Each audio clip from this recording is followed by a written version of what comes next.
उत्तराखंड में कोरोना संक्रमण की रोकथाम को लेकर सरकार द्वारा कुछ सख्त कदम उठाए गए हैं, जिसका उत्तराखंड के पर्यटन पर बुरी तरह का प्रभाव पड़ रहा है। जिसको लेकर मसूरी में Uttarakhand hotel and restaurant association, Uttarakhand taxi महासंघ व मसूरी ट्रेडर्स एसोसिएशन के पदाधिकारियों ने संयुक्त प्रेस वार्ता की। Uttarakhand hotel and restaurant association के प्रदेश अध्यक्ष संदीप साहनी ने कहा कि उत्तराखंड सरकार द्वारा जब से 72 घंटे की कोविड टेस्ट रिपोर्ट दिखाना अनिवार्य किया गया है, तब से प्रदेश के पर्यटन पर बुरी तरह से असर पड़ा है। लॉकडाउन जैसी स्थिति बन गई है, शहर में ऐसा हो रखा है जैसे मानो कर्फ्यू लग गया है। हमारी चिंता ये है कि पिछले साल का लॉकडाउन तो हम जैसे तैसे झेल गए थे। इस साल में अगर कोई दिक्कत हुई गर्मियों के सीज़न में, तो हमारा पूरा व्यवसाय चौपट हो जाएगा, और जब हमारा व्यवसाय चौपट होगा तो उसका नेचुरली उसका असर है वो हमारे कर्मचारियों पर आएगा, उनके रोजगार पे आएगा, सरकार के राजस्व पे आएगा। साथ ही उन्होंने कहा कि उत्तराखंड सरकार को टैक्सी व रिक्शा चालकों को फ्रंटलाइन वर्कर मानकर सभी को 15 दिन में वैक्सीनेट करना चाहिए, और साथ ही टैक्सी व रिक्शा चालकों की सुरक्षा भी सुनिश्चित हो। कि जो सबसे पहले जो हम गरीब आदमी हैं और जो रोज़ कमाते हैं और शाम को लेके जाते हैं, हमारे पे कोई भी वो नहीं है, विचार नहीं है, कमाने का कोई तरीका नहीं है और कोई कमाने को कोई ज़रूरत नहीं है, और हम बच्चे हमारे भूखे माने। वहीं उत्तराखंड टैक्सी मैक्सी एसोसिएशन के प्रदेश अध्यक्ष सुंदर सिंह पहाड़ ने कहा कि पिछले दिनों प्रदेश में 4 धाम यात्रा को लेकर व्यावसायिक वाहनों की लगभग 90% बुकिंग कैंसिल की गई है। साथ ही उन्होंने सरकार से सभी टैक्सी चालकों को 5,000 रुपये की आर्थिक सहायता देने की भी मांग की, और साथ ही कोविड नियमों में थोड़ी ढील बरतने के लिए भी कहा। व्यवसाय पूरा खत्म हो चुका है। आज मैंने काफ़ी लोगों से अपनी बात की, ऋषिकेश में, हरिद्वार में, नैनीताल में, अपना जोशीमठ में।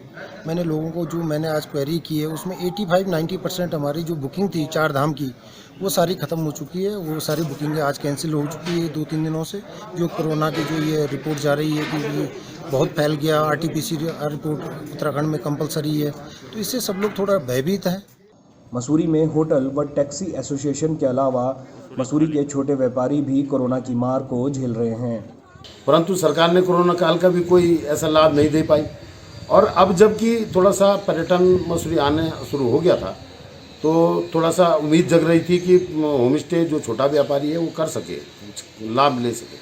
परंतु दुर्भाग्य की बात यह है कि कोरोना के नाम पर जो सेवा शर्तें जो रखी गई हैं, उससे जो छोटा टूरिस्ट जो होम स्टे योजना के माध्यम से या छोटे दर पे आने को तैयार था, उस पर ऐसी शर्तें लगा दी गई कि वो बॉर्डर क्रॉस करने में दिक्कत उसको हो रही है।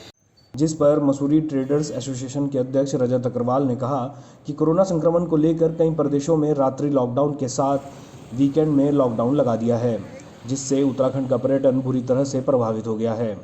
और मसूरी की अगर बात करें तो पूर्ण रूप से यहाँ की अर्थव्यवस्था और रोजगार पर्यटन पर निर्भर है।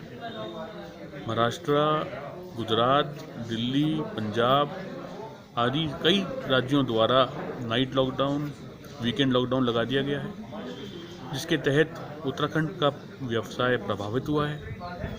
खासकर उत्तराखंड के ओम प्रकाश जी, हमारे मुख्य सचिव जी द्वारा जो आदेश आया है, जिसमें लिखा गया है कि 12 राज्यों से आने वाले हमारे पर्यटक दोस्त भाई को RT-PCR नेगेटिव टेस्ट लाना पड़ेगा। ये टूरिज्म के लिए एक बाधा है, पर्यटक के लिए बाधा है। पर्यटक अपना मुंह मोड़ना चाह रहे हैं, पर्यटक डर रहे हैं, भयभीत महसूस कर रहे हैं। और जब हम बात पर्यटन और पर्यटक की करें तो उसको बढ़ावा करने की बात करें।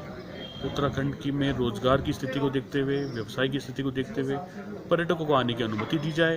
पर्यटकों को मास्क, सैनिटाइजर और सोशल डिस्टेंसिंग के फार्मूले पर सुरक्षित करा जाए और व्यवसायियों को और निवासियों को सुरक्षित रखा जाए। मसूरी से न्यूज़ स्टूडियो के लिए सुनील सोनकर की रिपोर्ट।